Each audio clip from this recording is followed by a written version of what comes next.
ایک محلے کی چھوٹی سی گلی میں دو بچے علی اور احمد ایک دن دونوں کھیل کے دوران کسی بات پر جھگڑ پڑے۔ پہلے تو وہ زور زور سے بحث کرنے لگے، پھر ایک دوسرے کو دھکے دینے لگے۔ شور سن کر گلی کے لوگ بھی دروازوں سے جھانکنے لگے۔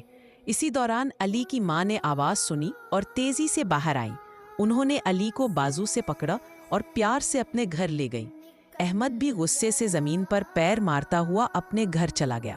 آ کر علی کی ماں نے اسے پانی دیا اور نرمی سے بولی، بیٹا علی، تمہیں پتا ہے کہ لڑائی کرنا اچھی بات نہیں ہوتی؟ نبی کریم صلی اللہ علیہ وآلہ نے ہمیں صبر اور برداشت کی تعلیم دی ہے۔ اگر کوئی جھگڑا کرے تو ہمیں صبر سے بات کو ختم کرنا چاہیے، نہ کہ غصے میں برا رویہ اختیار کرنا چاہیے۔ لیکن امی، احمد نے مجھے پہلے دھکا دیا تھا۔ بیٹا، اگر کوئی دوسرا غلط کرے تو کیا ہمیں بھی غلطی کرنی چاہیے؟ اچھے بچے ہمیشہ دوسروں کی غلطیوں کو معاف کرتے ہیں۔ اگر تم احمد کو معاف کرو گے تو وہ بھی تم سے شرمندہ ہوگا اور آئندہ کبھی تم سے ایسا نہیں کرے گا۔ علی نے ہلکا سا مسکرا کر کہا، امی، میں احمد کو معاف کر دوں گا، کل جا کر اس سے صلح کر لوں گا۔ اگلے دن علی نے احمد سے ہاتھ ملا کر کہا، کل کی بات کو بھول جاؤ، ہم پھر سے دوست ہیں۔ احمد کا چہرہ خوشی سے کھل اٹھا۔ دونوں دوبارہ کھیلنے لگے اور گلی میں ہنسی کی آوازیں گونجنے لگی۔